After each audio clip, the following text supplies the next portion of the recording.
Hey everyone, and welcome to RUBIN'S Mind Lab, where we break down the latest research into what it really means. Have you ever noticed how one person littering in a clean park can suddenly trigger a whole wave of trash being left behind by others? Or maybe you have seen a minor rule violation at work, like a slightly long lunch break, turn into a culture where nobody follows the schedule anymore. Today, we are diving into a fascinating new study that explains exactly how these small breaches in order can snowball into total chaos. We often think of rule following as a simple choice. Either you follow the rule or you break it.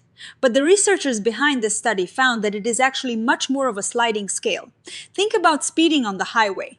There is the speed limit, then there is going 5 miles over, and then there is driving like a stunt driver. These researchers wanted to know what happens when we watch other people hover in that gray area of minor rule breaking, and whether that influences us to break the rules even more. They used a combination of computer simulations to predict broad trends and a big experiment with 750 people to see their reactions in real time. To test this, they created a clever little digital game. Participants saw a shooting star moving across a row of squares on their screen. They were told to pick the square that lit up the most, which was the rule follower's choice, but they could also pick squares further to the right to earn more money.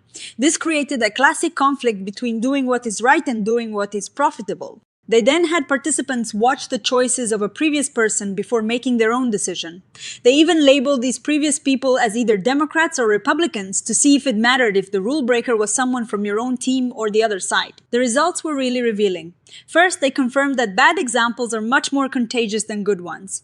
If you see someone following the rules perfectly, it barely changes your behavior. But if you see someone breaking the rules, especially in a big way, your own motivation to stick to the rules crumbles. It is like our brains are hypersensitive to people getting away with things, which makes us feel like we should get a piece of that action too. Now, here's the really interesting part about the sliding scale. When people saw minor rule breaking, they did not just sit still. Some people followed the lead of the rule breaker, but a small minority started to escalate. They saw a minor violation and decided to go even further. In their computer models, they found that even if only a tiny fraction of the population does this extra step of escalation, it can act like a tipping point. It turns a group that mostly follows the rules into a group that is suddenly spiraling into full-scale rule breaking.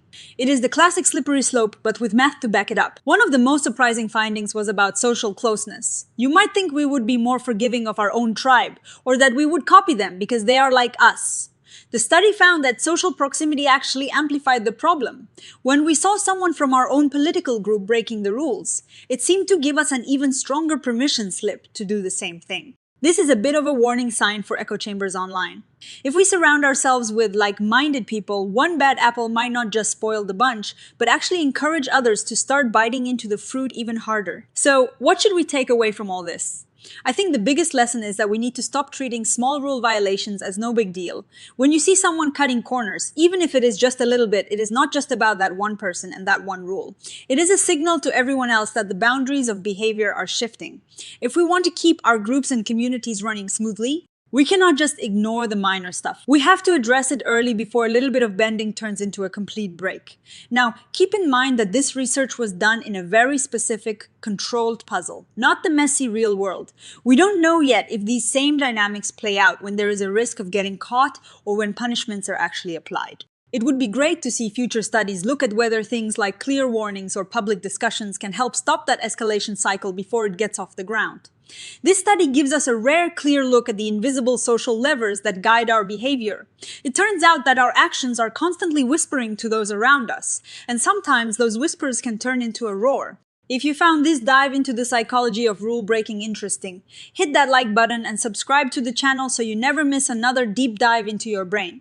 I would love to hear your thoughts, so leave a comment below. Have you ever felt that pressure to break a rule just because you saw someone else do it first? Let's talk about it. See you next time in the Mind Lab.